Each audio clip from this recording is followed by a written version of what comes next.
And so we thank Gaia for sharing her precious moments with us in this meditation. And we give thanks and gratitude for the Kryon message to come.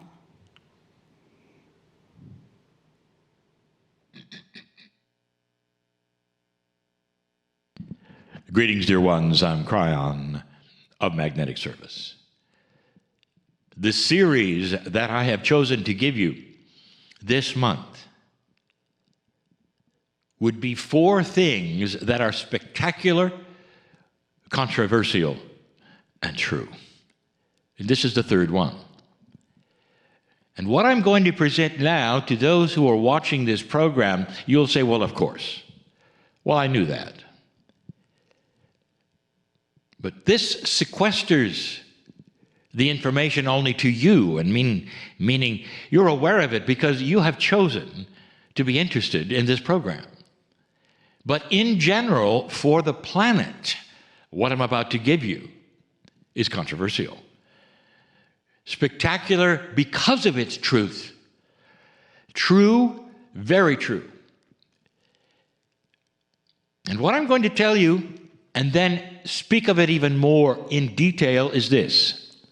Dear ones, your souls that are eternal, that had no beginning, they just simply always were, difficult for you to understand, and will always be, these are your souls. That's you. That's your essence. That soul of yours plays many roles on this planet. In other words, you reincarnate. Spectacular because it's the plan that helps to advance this planet with a consciousness that you have free choice to use. That is the engine of conscious advancement. Because your soul comes back as one who has been here and done this and has a chance then to advance past that because it lays into your Akash. Like a school would be, to advance the grades lifetime after lifetime.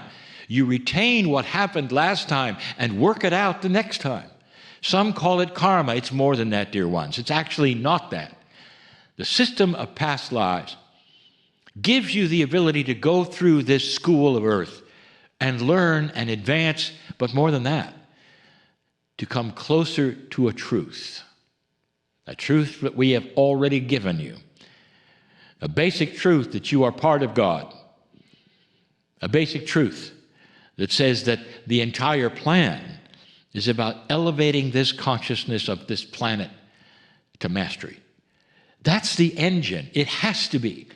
If everyone simply came one time, you'd all still be in kindergarten.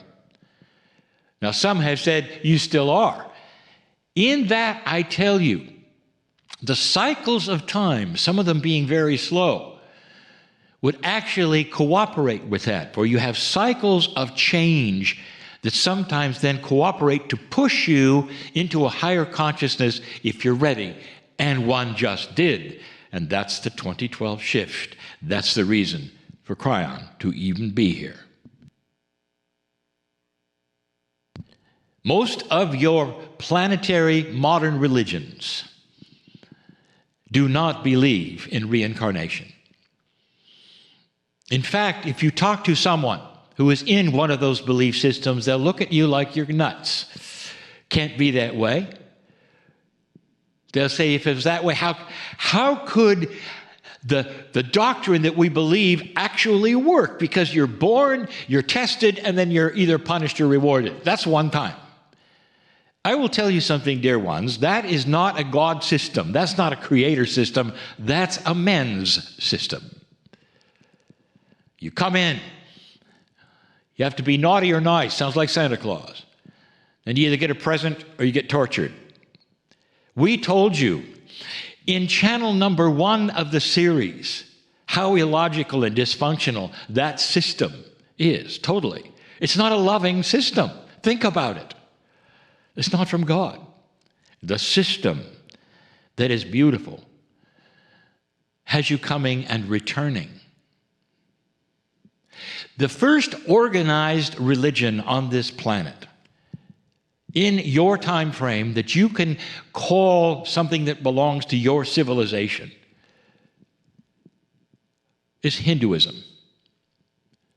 And in that, the staple of Hinduism is reincarnation.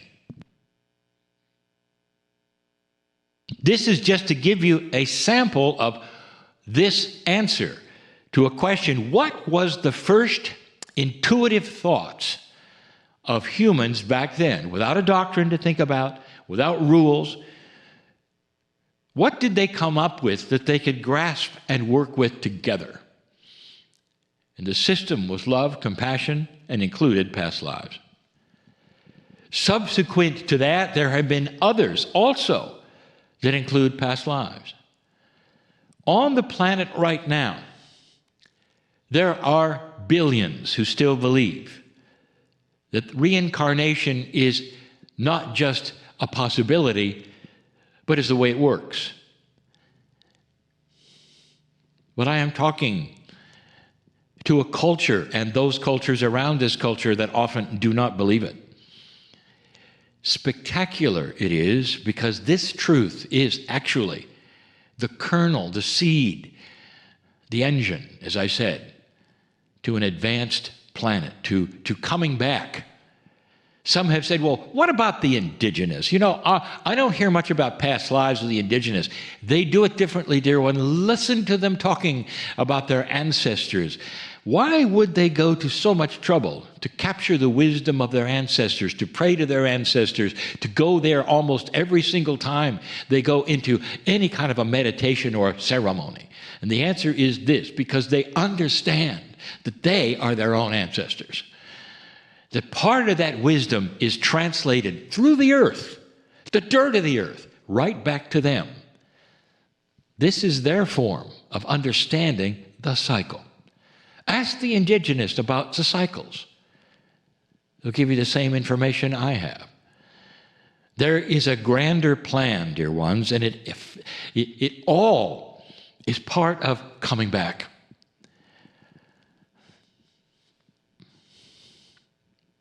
There are so many things that I could give you, so many examples of the beauty of a returning human. In all of these things, I want you to know this. You, your soul, could hardly wait to get here. I will tell you something else, controversial to the max. You chose your parents. We have said this before, that there are so many of you right now going, you got that one wrong, Kryon. Others may have chosen their parents. I would never have chosen those. You did.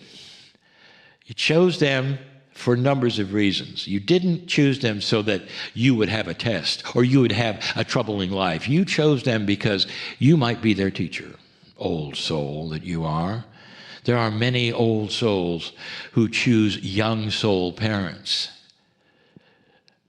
so that those parents might learn from you. And you might say, well, I'm not really sure my parents learned anything from me. You don't know what you don't know. Things go in and they settle. Souls learn differently than humans learn. There are systems afoot. Your consciousness of what you believe affects others in ways you don't even think they do. All part of this plan. My partner, he asked and answered a question. Both asking and answering, why do some have to die early? The answer is they don't have to. But they had an agreement. And if you look at it this way, that before they ever came in, the agreement was this, that if they achieve a high consciousness to that state at which they can, that some of them said, I'm going to leave early and come back and continue right away so this planet has a chance. A population of the future with wisdom. And so no matter what you do for them, it doesn't help. And as you stand perhaps at the ceremony in their memorial with tears running down your face, There's still some wise ones among you that say, thank you for the plan, for they will affect this planet and I'm going to be there because I'm coming back too. Spectacular, true, beautiful. And that's who you are. Now you know why. I am in so much love with humanity for what you do for each other, for the universe, for this beautiful earth. Truly spectacular. And so it is.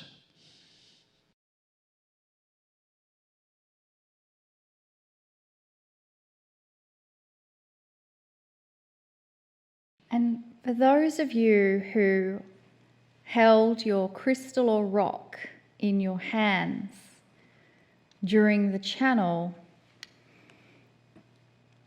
let's one more time give gratitude and thanks to Gaia. If you didn't have a crystal or rock in your hand, focus on the energy of your feet. Through your feet, you are connected to the earth. And again, we give thanks and gratitude to Gaia, which also holds the energy of our ancestors. And from the beautiful message of Kryon, also holds the fact that our ancestors are now us and the beautiful process of reincarnation. That was beautiful, Lee. Thank you. I would like you to, and I don't know if you planned it on, our next guest has a difficult name to pronounce, and I happen to know that you know a little more about that. I'm really excited because we have a woman joining us. Her name is Biata Alföldi, but it's actually a Hungarian name, so I'm going to quickly give the Hungarian pronunciation. It's Biata Alföldi.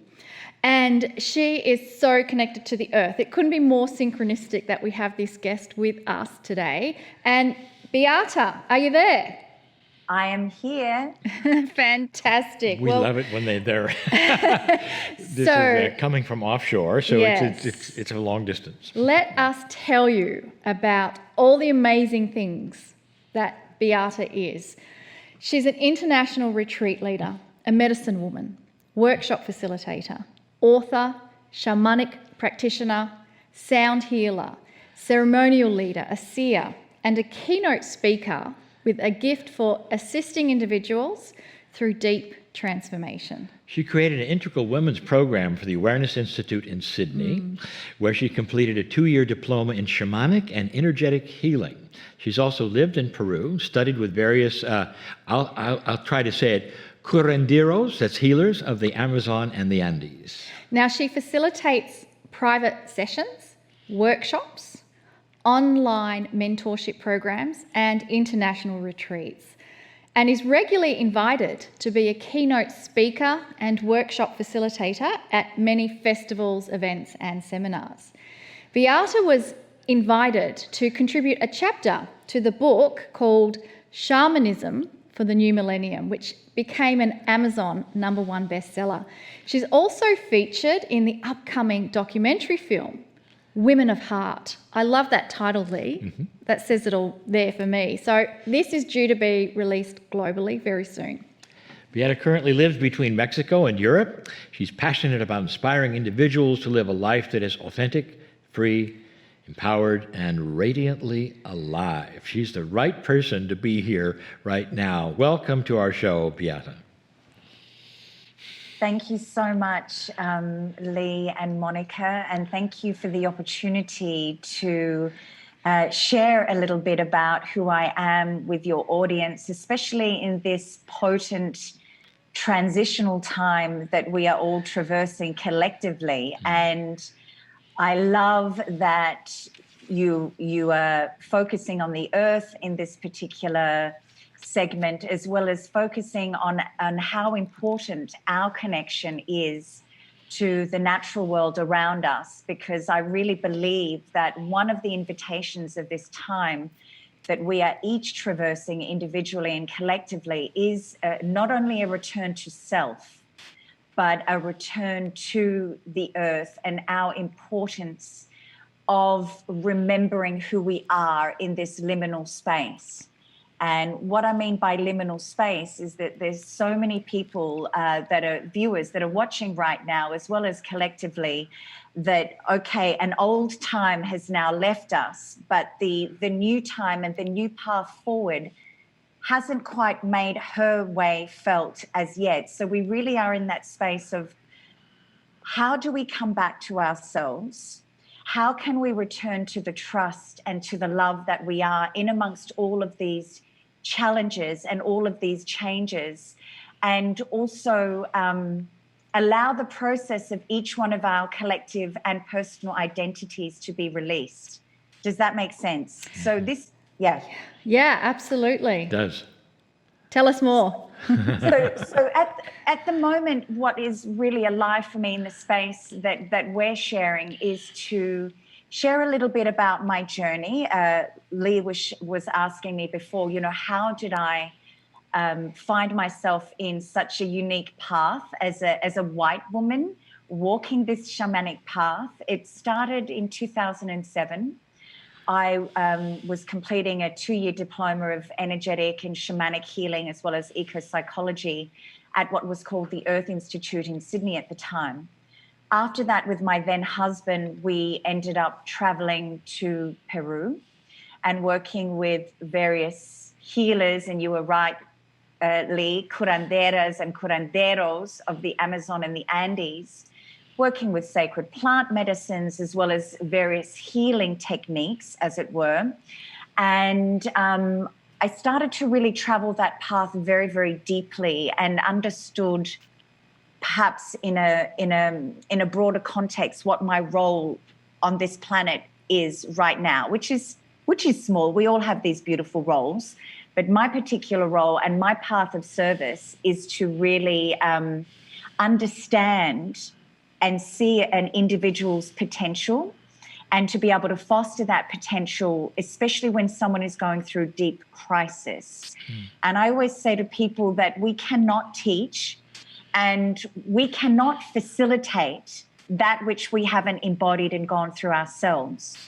So through a series of initiations and different processes in 2011, as you are aware, my son died in the process of a 3-day labour when he was full term. Shortly after that, I found out that my mother was terminally ill. And through all of these processes, my marriage, finances, home, everything crumbled. And what I was left with was at that time I thought was nothing, and a very deep dive, a deep journey into the dark night of the soul, where everything that I had identified with, and this segues back into what we're going through, I believe, collectively right now, everything that I had identified with literally fell apart. And I was left with that beautiful, poetic, and very deep question, which we all need to face at one point in our lives, which I was facing at that time was, well, then who am I? Who am I now that everything that I loved, everything that I had valued, a part of everything that I'd loved and valued had suddenly been taken away from me? And how can I authentically walk this spiritual path now thinking that I had become a victim, when I know that everything happens for a reason? And I know that not even a blade of grass moves without the Creator saying yes. So it really pulled me back to myself and brought me not only to my knees, but into that space of, if I'm walking this authentic path, and this has been something that I have co-created before birth, then now that my heart is breaking, now that it is broken, what is the deeper inquiry here, and what is my true authentic path of service, so that this point of heartbreak can be a point of remembering and a deep point of teaching and healing, and a deep invitation for everybody to understand that these points where our heart breaks, where we're really walking through the deep dark night of the soul, there is an opportunity for each one of us to find those gifts in the dark, which is what we are all being asked to do today. And I'm keep bringing it back so it doesn't become this narcissistic rant of how can we bring these gifts that have been initiated within our lives into the collective. So I'm very, very passionate about this work. I'm very passionate about supporting each one of us to come back to the magnificence and the beauty and the power that we each are, not just one of us, but all of us. And for each of us to remember that we are sparks of the divine. And with that, we have a responsibility, not only to ourselves, to our families, and then to the world at large, especially at this time, especially in this potent transformation that we are all traversing. That is beautiful. I just love everything you've said. It totally resonates with me. What kind of ceremonies and initiations are you doing for people in this moment now? You've obviously moved through your dark night of the soul, but for many, they are experiencing it now. And how are you helping them shift through that? Woo. Okay, this is a great question. Thank you so much, my fellow Hungarian. Aussie. Hungarian Aussies, yes. Hungarian Aussies. Thank you so much for asking this intelligent question, because I think, there is one thing to pontificate for all of us, to say, this is what you need to do, and you need to heal, and you need to transform, and we need to do this. But actually, what needs to happen is we need to come back to, and I love that you shared the word ceremonies. Ceremonies are an important part of my daily life. They're an important part of what I share with my clients and with my the people that come and do ceremonies with me, the people that come to my retreats, come to workshops, whatever it is that I'm facilitating. What have we lost in our contemporary world, in our Western world? We've lost our remembrance of what it is to do ceremonies. And what I mean by ceremonies is to action those things that are important to us in the material world and connect the material world with the spiritual world, so that our bodies become a vessel, so that we become that rainbow bridge, so that every action that we do within the ceremonial, within a sacred context, has an intention, has a purpose, has a meaning, so that we can leave, for instance, the ceremony of celebrating birthdays, the ceremony of celebrating a celebration of life, for instance, when someone has passed over and left their earth skin, the celebration of all sorts of things. And in the shamanic earth-centered traditions, we have vision quest rites, we have the sun dance, we have the moon dance, we have plant medicine ceremonies, we have ceremonies to honor adolescence and all sorts of things. And for me, it's very, very important that we in our Western world come back to the context of sacred ceremony and understand how profoundly important it is when we foster and acknowledge the ritual aspect, which is an art, within the context of ceremony, to move ourselves from one space of being to another. So the ceremony becomes that liminal, transformational space, which we're all in, to honor what has gone, what is here in the present, and then what is waiting for us. We don't know, but can we move into that present space, which is the ceremonial space, and honor and trust that whilst we are not there on the other side of this ceremony, on the other side of this collective transformational period that we're going through, can we look behind and recognize that throughout history and throughout the history of our each individual life, that everything was preordained, and Steve Jobs said that so beautifully within some of his last moments of life. We can only look back within our lives and understand how the perfection of everything, the divine timing of everything. So what a ceremony requires of each of us is to trust the process of our lives in that moment and to action our prayers, to action those things which we would like to let go of. That could be a fire ceremony. And then to really invoke and invite all of those energies through action that we would like to see within our lives, not only in the most personal and intimate space, but within the space of our communities at large, and then within our world at large. You know, I think that some listening are starting to maybe resound a little bit to that and are saying, I know that she's right. I have never done a ceremony. I wouldn't know where to start. I don't know what is first and second. Looking at our culture here today, looking at who I used to be, I'd be absolutely clueless. Where do you begin? Let's say that you want to have an actionable item and you want to accomplish something. Would you like to do it with ceremony? Where does one begin? Well, I'm a practical kind of lady, so I begin very simply. I always say that anything can be ceremony. Life is a ceremony if we have the right intention. So for the viewers, to keep this very, very simple, and I believe in the power of simplicity always, without all the spiritual woo-woo and jargon, I'm going to say that find a candle, purchase a candle somewhere, or if you have access to a fire in your house, a beautiful fire pit or a fireplace, just to light a fire. The fire is one of our oldest elements. It is one of our oldest allies. We call the fire element in all of our ceremonies the shaman of all shamans, the abuelito, the abuela. He is the grandfather. And so for viewers at home, just light a candle and just be present. Come into presence, center yourself, ground yourself. Some of you are asking, well, what on earth is she talking about? What I mean by centering is use the breath as the bridge to come back into your center, into the present moment, because the present moment is the only moment in reality that there ever is and ever was.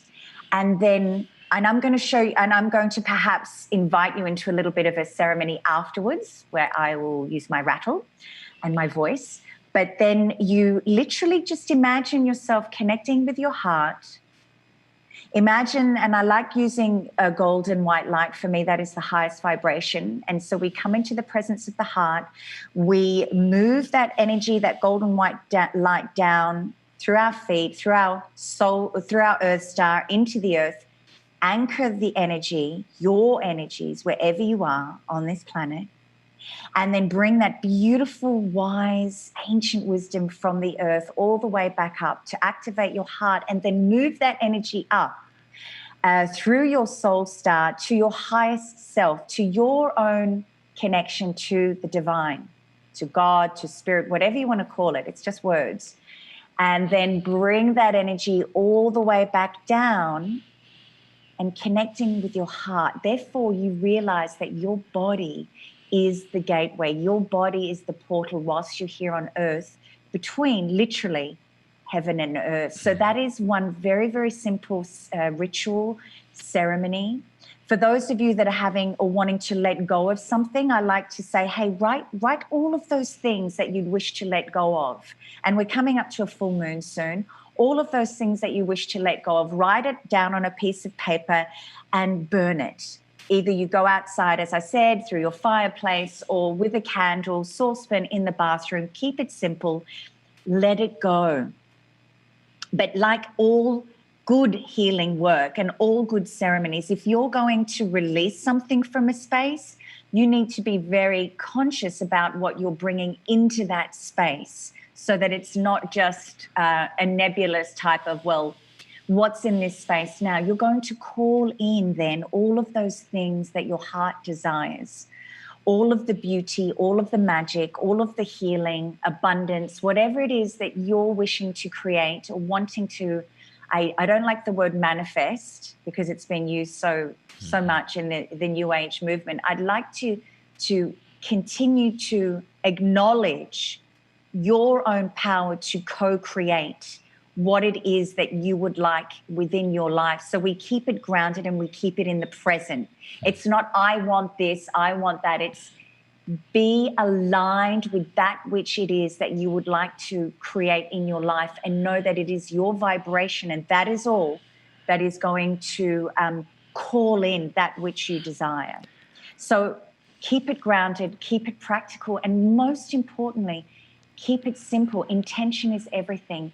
Where your heart is when in any work that you do, whether you're a banker or whether you're a teacher, your heart is what is most important, especially at this time. And remember, it is our shared humanity that is going to move us and shift us into a different timeline than we're currently on right now.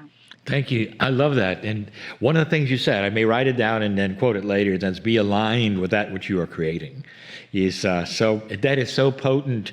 We use it even, that whole concept in our Healing Wednesdays. That's what we're doing here with everyone. Please give us a sample that you said, you teased us a little bit. I know, I'm excited. Let's do it now. Let's do it. Like me to sing a little bit for you? Yes. Okay, let me just tune in. Am I going to use would you like me to use my drum or my rattle? Whatever you wish. I go drum.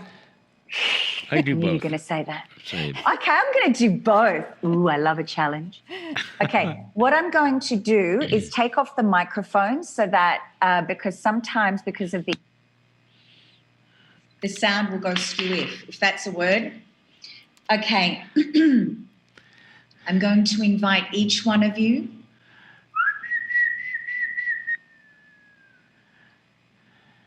to close your eyes and feel your lower spine in the back of your chair.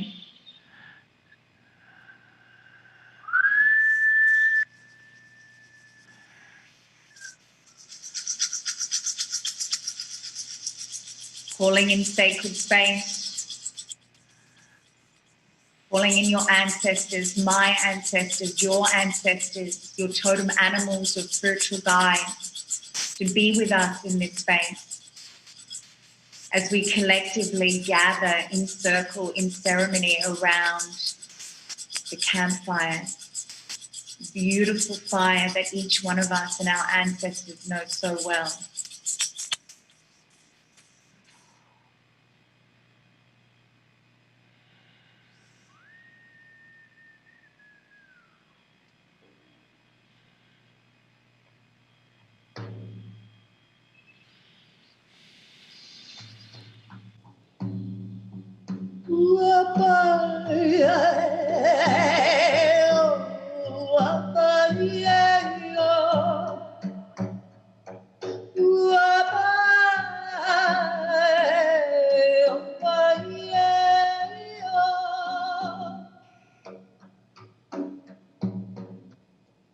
Focusing in on your heart space. Activating a beautiful, pure, golden white light.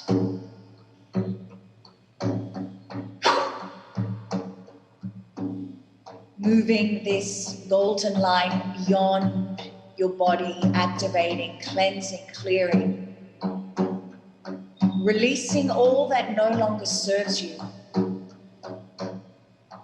As you move this energy with your focused intention all the way down your body,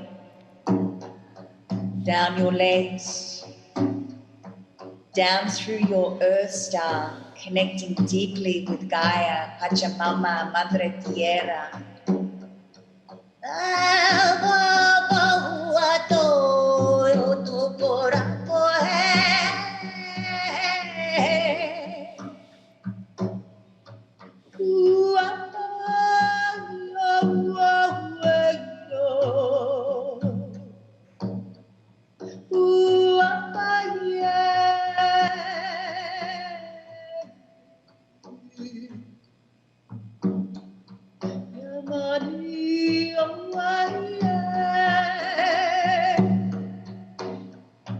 Now bringing this earth energy all the way up, activating your earth star. Moving all the way back up to join that space within your heart center, that bridge between heaven and earth, your masculine and feminine. And now moving this beautiful golden energy as you continue to feel more grounded and centered within yourself, all the way back up through your crown, through your soul star, connecting in with your highest self, the aspect of you that knows and sees all. Connecting in with the angelic realms, the star